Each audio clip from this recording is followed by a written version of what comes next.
मेरा नाम गरिमा राय है। मैं अमरा चौराहा अवलेशपुर वाराणसी की निवासिनी हूँ। मेरे पटीदार के ही कुछ लोग हैं जो 25-30 लोग हैं जो हर आए दिन मुझे मार पीट कर के और हमारे साथ अभद्र दुराचार करके हमें घर से निकालने की कोशिश करते हैं। चूँकि हमारे पटीदार में रह रहे विपक्षी लोग आर्थिक और पॉलिटिकली रूप से बहुत ही मजबूत हैं और उनका प्रशासन में बहुत ज़्यादा पकड़ है।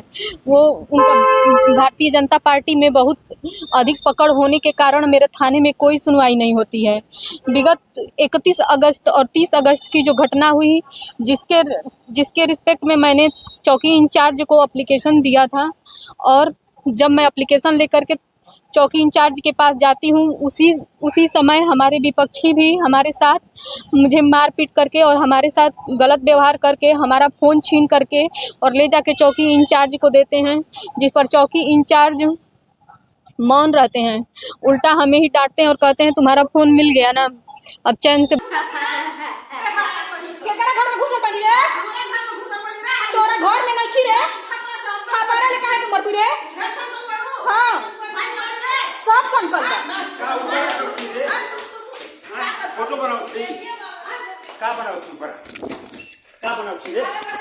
बैठ जाओ।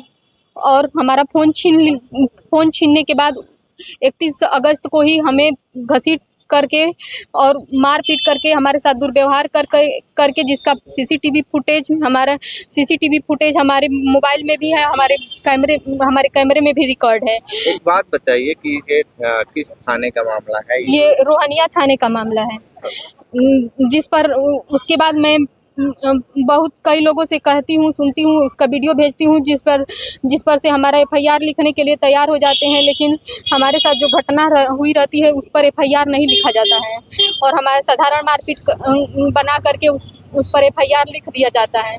उसके बाद हमारे विपक्षी गण और उग्र होकर के और हमारे मकान में से निकलने के रास्ते जो हैं मुख्य द्वार पर ताला लगा देते हैं। जिसके रिस्पेक्ट कौन वो लोग हैं जो आपके मकान पे ताला लगा रहे हैं?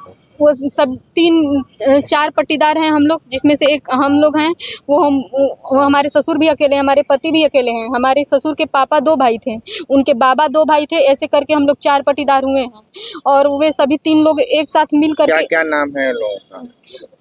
शशिकांत राय, श्रीकांत राय, अवधेश राय और उनके सभी लोगों के बेटे हैं संदीप शर्मा, सुधांशु राय, सौरभ राय, शिशु राय, आशु राय, बासु राय और महिलाएं जो हैं सभी लोग, सीमा देवी, राजकुमारी देवी, रंजू देवी, कांति देवी, सोना देवी।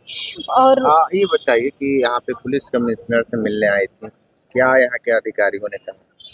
जब इससे पहले जब मैं आई थी तो अधिकारियों से हमें राहत मिली थी और वे लोग हमारे लिए वो लोग कहे कि विपक्षियों को गिरफ्तार कर लिया जाए, उनके पर 151 की कार्रवाई भी करवाई गई। इसके बाद जब मैं इस घटना के क्रम में आती हूँ, जिसमें कि हम थाना प्रभारी हमसे ये कह रहे थे कि पिछले बार में जब ये सितंबर के महीने में हमारा गेट बंद कर दिया गया था, जिसके लिए मैंने इसी कमिश्नरेट में ये प्रार्थना पत्र दी थी, जिस पर कमिश्नर साहब ने ACP रोहनिया से जो संजीव शर्मा है उनको ये लिखते हैं और उन मौके पर हमारी मदद की जाती है और बंद किए गए रास्ते को खुलवा दिया जाता है। जिसके रिस्पेक्ट में हमारा ये ACP साहब के यहाँ हमारा ये बयान भी हुआ था।